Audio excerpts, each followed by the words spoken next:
Miss Barbie Forteza abay nagbahagi ng ilan sa mga tinatawag niyang crazy ride na may dalang aral, ano? So, ano nga ba to? And napansin din ng mga netizen na tila baga ayaw munang pag-usapan ni Miss Barbie Forteza ang patungkol sa kanyang buhay pag-ibig. So, malalaman natin yan maya-maya lang. But before that, itinuturing ni Miss Barbie Forteza na isang crazy ride na may dalang aral ang pagtanaw ni Barbie Forteza sa 2025 ang matatag na pagsalubong sa 2026. Sabi niya, sa mundo na showbiz kung saan ang tagumpay at kabiguan ay magkasunod lamang ng isang hakbang. Bihira ang artistang nananatiling matatag, totoo at grounded sa kabila ng matinding pagsubok. Isa sa mga aktres na patuloy na pinatutunayan ang kanyang tibay, hindi lamang bilang artista, kundi bilang isang individual, ay si Barbie Forteza. Sa kanyang simple ngunit makahulugang pahayag sa social media, hinggil sa nagdaang 2025 at pagsalubong sa 2026, makikita ang lalim ng kanyang pananaw sa buhay, karera at personal na paglago. Tinawag ni Barbie ang 2025 bilang isang crazy ride.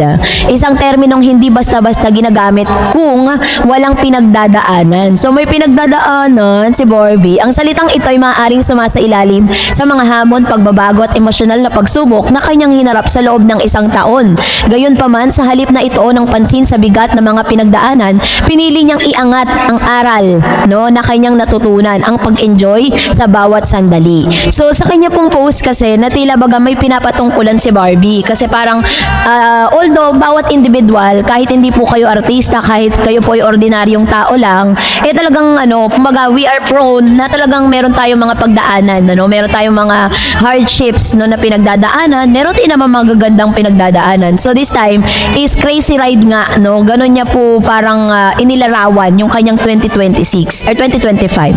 So sabi niya, tinawag ni Barbie ang 2025 bilang isang crazy ride. Isang terminong hindi basta-basta ginagamit noong walang pinagdadaanan. So talagang crazy ride talaga.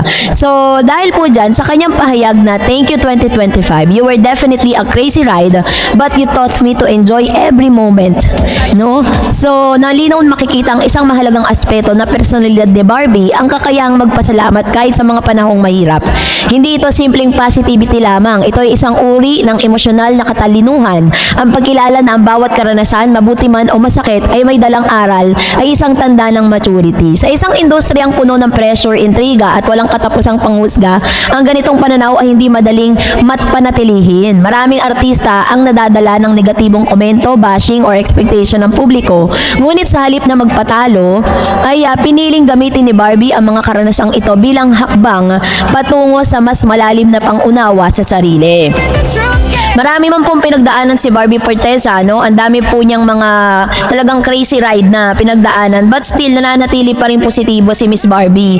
Tingnan niyo naman ang year 2025 niya, sobrang umaapaw na mga blessing na dumating sa buhay niya. Kasi 'di ba pagpasok ng taon ng 2025 is masakit yung taon na yun dahil pagpasok pa lang noon, hiwalay na sila ng kanyang boyfriend na si Jack. Pero ngayong taong 2026 ay pinatunayan niya, or sa pagpasok ng taong 2026 ay sobrang thankful naman siya sa buong taon ng 2025. Sabi niya, handa na daw ito sa 2026. Ang linyang 2026, you got a big shoes to fill, let's get it. Hindi lamang isang casual na pagbati sa bagong taon, ito ay isang deklarasyon ng kahandaan. Pinapakita nito na si Barbie ay hindi basta sumaasa sa swerte o agos ng panahon, siya ay handang harapin ang bagong taon ng may determinasyon at tapang. Ang big shoes to fill ay maaaring nangangahulugan ng marami na siyang nakamit noong 2025, mga proyekto, personal growth at karanasang humubog sa kanya. Ngunit sa halip na matakot na hindi ito mapantayan, hinahamon niya ang 2026 na maging mas makabuluhan pa. Ito ay isang mindset na dapat tularan, lalo na ng mga kabataang Pilipino na madalas pang hinaan ng loob kapag nahaharap sa uncertainty ng hinaharap. Sa isa ring kapansin-pansin sa pagsalubong ni Barbie sa kanyang 2026 ay ang kanyang kasimplehan.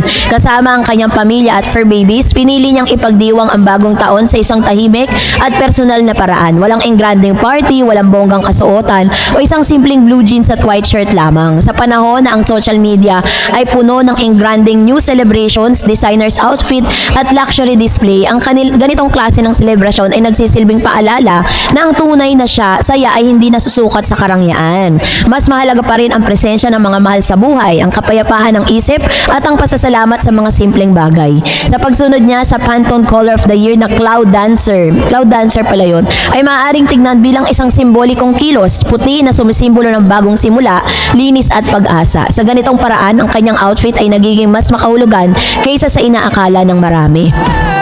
So, hindi rin matatawaran, of course, ang mga pagmamahal at suporta ng mga tagahanga ni Barbie na agad bumaha sa comment section ng kanyang post. Ang kanilang mensahe ay hindi lamang simpleng pagbati. Ito ay panalangin, pag-asa at patunay na malalim na koneksyon ng aktres sa mga audience. Ang hiling niya lang is more projects, more teleseries, and more movies, good health at maging love life ay nagpapakita na ang tagahanga ay hindi lamang nakatuon sa kanyang career, kundi pati na rin sa kanyang personal na kaligayahan. Ibig sabihin, si Barbie ay hindi lamang tinitingala bilang artista, kundi bilang isang taong malapit sa kanilang puso. Isa sa mga komentong tumatak ang linyang Barbie Forteza, yan matibay yan. Personality niya na yan. Likas na malakas. Ito ay isang simpleng pahayag ngunit puno ng kahulugan. Sa mga mata ng publiko, si Barbie ay simbolo ng katatagan. Isang babaeng hindi madaling mabuwag sa gitna ng pagsubok. Sa imaheng ito ay hindi nabuo ang isang iglap. Ito ay resulta ng taon-taong pagpapakita ng profesionalismo, disiplina at dedikasyon sa kanyang craft. Mula sa mga unang proyekto hanggang sa mga mature roles, makikita ang patuloy niyang pag-evolve bilang artista at bilang tao. So, dahil dyan, ang pagsalubong ni Barbie Forteza sa 2026 hindi lamang isang personal na milestone, kundi isang paalala na sa lahat ng bawat taon, gaano man ito ka-crazy, ay may dalang aral. Sa kanyang pagiging totoo, simple at matatag, patuloy niyang pinatunayan na ang tunay na lakas ay nagmumula sa loob. Sa pagharap niya sa bagong taon, dala niya hindi lamang ang patunay o tagumpay na nakaraan, kundi pati ang mga aral na humubog sa kanya. At para sa kanyang mga tagahanga at mas nakakarami, si Barbie Forteza ay mananatiling simbolo ng tibay, pag-asa at inspirasyon, isang paalala na sa bawat pagtatapos ay may bagong simula. Sa huli, tunay ngang masasabi niyang welcome 2026, hindi lamang para kay Barbie, kundi para sa lahat ng handang harapin ang bagong taon na may tapang pasasalamat at bukas na puso. So, sinasabi dito ni Miss Barbie Forteza na ang taong 2026, haharapin niya po ito at wala man po siyang love life sa ngayon, dahil yun po yung kanyang declaration, pero I know that in God's perfect time, mangyayari. So this channel also go! Malapit na kaibigan ni Mr. David Licauco, abay may pambubuking na ginaganap dito po sa kanya. So ano na nga ba ang mga kaganapan sa bagong taon itong si Mr. David Licauco? Totoo nga ba na nasa Siargao itong si Ginoo at may kasama na naman daw di umanong iba? So sino nga bang tinutukoy? Panoorin natin. Siyempre, batiin ko lang po kayo ng Happy New Year everyone.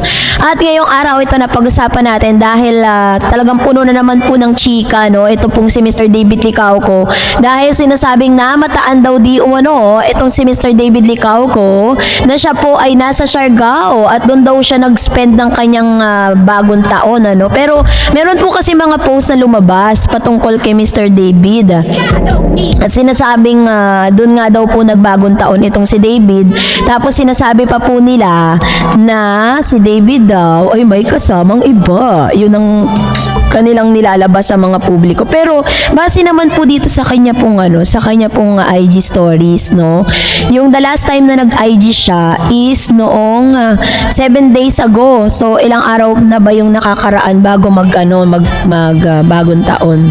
Ayan, kasama niya po yung family niya. Ayan, parang nasa isang vacation po sila at doon po sila nag-spend ng kanilang bakasyon. Parang feeling ko sa Siargao nga ito. Pero makikita natin dito na talagang kasama niya yung plainly yung kanyang pamilya. Pero wala po ako nakikitang any girls na kasama niya dito. Kasi parang pinipilit na naman po ng mga chismosang kapitbahay natin na may kasama daw dito si Mr. David. Papayag ba naman ang pamilya ni David na yung panahon para sa kanyang pamilya ay ilalaan pa nito para po dun sa girl lalo na sinasabi po ninyo? Hindi mamatay-matay yung issue na yan. Ilang beses na nga dininay ni David Licauco yan, di ba? Although si David po ngayon ay single, 'di ba? Si Miss Barbie Forteza is single. So, sabihin na natin, let's give them the benefit of the doubt na parang sinasabi ng mga bashers na wala naman daw ligawan na nagaganap, wala naman daw kung ano-ano. Sa inyo yung paniniwala niyo yun. Basta kami, mga Barda fans, ay naniniwala pa rin kami ng endgame at ang pinaka magkakatuluyan diyan, walang iba kundi si Barbie at si David pa din yan, ang dulo. Kahit ano pang lumabas sa balita na alam alam ko nakasulat na sa kanyang mga palad yan. No, nag-aantay na lang talaga si Barbie dito kay David na napaka-torpe kasi. Diyos ko, hindi na lang sabihin kung gusto niya talaga si Barbie para alam na natin, di ba, masaya na lahat. Pero syempre, at the end of the day, hindi naman tayo pwedeng parang mag-decide, di ba, para sa kanila. Sila pa rin yun, di ba?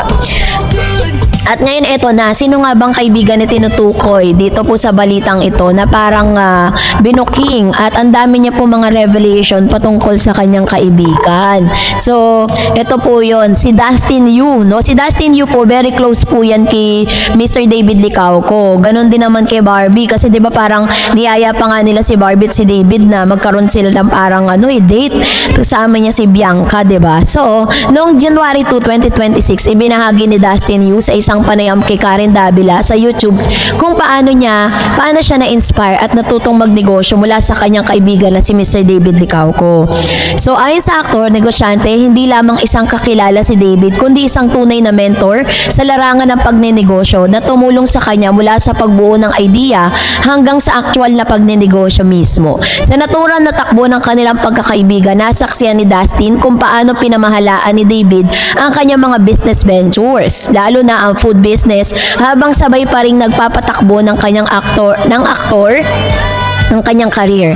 Ito ang nag-udyo kay Dustin na subukan ang pagnenegosyo bilang isang paraan para magkaroon ng stable income o passive income. So sinasabi po ni Dustin Yu na lahat po ng mga tinatamasa niya ngayon, lahat po yun ay utang niya kay Mr. David Licauco na siyang parang nag-inspire or nag-mentor sa kanya kung paano siya magnenegosyo.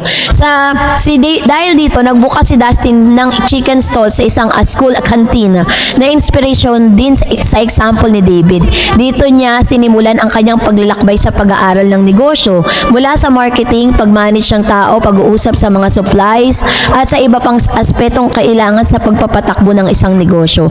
At bukod sa negosyong ito, binahagi ni Dustin na hindi lang sa business mentoring tumutulong si David, kundi pati na rin sa ibang aspeto ng kanyang buhay, lalo-lalo na sa love life. Wow, So mula sa love life, karera at personal na paglago, at tinutukoy niya si David bilang parang isang kapatid at tunay na nagmamalasakit. So, kung mapapansin niyo, parang sabi ni Mr. Dustin Yu, kapag patungkol sa love life niya, si Mr. David Licauco pa rin yung nagiging mentor niya, no? So, ibig sabihin, parang ang dami na na-experience si Mr. David Licauco when it comes to love. So, sino nga ba si Dustin at saan nga ba nanggaling ang kanyang kwento? So, para lang maunawaan ninyo, si Dustin Yu po ay isang aktor at entertainer na may mas lumutang ang pangalan sa industriya matapos ang pagkakasali niya sa Pinoy Big Brother Celebrity Collab Edition. Kilala siya ngayon hindi lamang bilang artista kundi bilang isang personality na aktibong lumalahok sa iba't ibang projects or pursuits. Bagamat siya ay nasubaybayan sa entertainment scene, hindi biro ang kanyang pinagdaanan bago makapasok dito, at may mga panahon na siya ay nakaranas ng mga pagsubok at pagdududa tungkol sa kanyang career path. Isa rin siyang halimbawa ng batang artista na nagpursige at hindi nagpadala sa pressure ng industriya. Bukod pa sa kanyang pag-unlad sa showbiz, sinubukan niyang tahakin ang mundo ng negosyo bilang alternative na pangkabuhayan o dagdag na income stream. Ano nga ba ang papel ni David sa buhay naman ni Dustin? Ang pinakapaksa ng balita ay tungkol sa paano si David na naging mentor dito po kay Dustin Yu sa aspeto ng pagnenegosyo. Si David Licauco ay kilala bilang isang aktor at entrepreneur na maroong ding mas higit na exposure sa pagnenegosyo at ilang food business ventures. Bago pa man naging malapit ang relasyon nila ni Dustin, sa panayam na ibinahagi ni Dustin na siya ay nasurpresa at na-inspire na makita niya kung paano nag-manage si David ng kanyang mga negosyo. Ito rin ang nagtulok sa kanya upang tanungin ang sarili kung paano niya mapapabuti ang sarilang kakayahan sa pagnenegosyo. Hindi lang para sa kita kundi para sa pag-aaruga din sa kanyang kinabukasan. Mas mahalaga rito ang mensahe ni Dustin na hindi niya agad tinanggap ang tulong ni David, imbis siya mismo ang nag-aral at nakisawsaw sa operation at learning process upang maunawaan ng buong daloy ng isang negosyo. Pinakita ni Dustin ang kanyang pagiging hands-on at maasikaso sa pag-aaruga sa bagong disiplina na ng kanyang kinalapitan. So, yun. So doon po talaga makikita natin na grabe yung naging friendship nilang dalawa, 'di ba? So ang wish lang natin kasi si Dustin Yu po ngayon is talagang sobra yung ano niya ngayon, career niya. Dahil talagang umaariba po yung kanilang tambalan ni Miss Bianca, no, yung kanyang collab team. And I know na parang nasa ano na sila nasa totohanan na yung kanilang pagkikipagmabutihan sa isa't isa. Pero nandun nga si Mr. David Licauco para gabayan itong si Mr. Dustin Yu. So, dun po nagsimula ang lahat. Kaya naman sobrang nakakahanga lang si David na in his early age, 'di ba? In his young age is talagang alam niya na kung paano niya i-manage yung kanyang business, kung paano niya po parang palalaguin, no, yung kanyang mga business, ano. At the same time is meron pa siyang karera sa pag-arte, 'di ba? Ganun katindi ang isang David Licauco. Kaya sabi nga natin parang bagay na bagay talaga sila ni Miss Barbie. So whatever na lumabas, ano man yung mga chika na yan, 'di ba? Huwag niyo pansinin yan, yan po ay lang, pampaingay lang yan sa publiko. Hintayin na lang natin kung ano man po yung proyekto na pagsasamahan ng Barda this year 2026. And that's it for today. For more videos and updates, please don't forget to like and subscribe, and please don't forget to follow my Facebook page, Dareds TV and Dareds channel.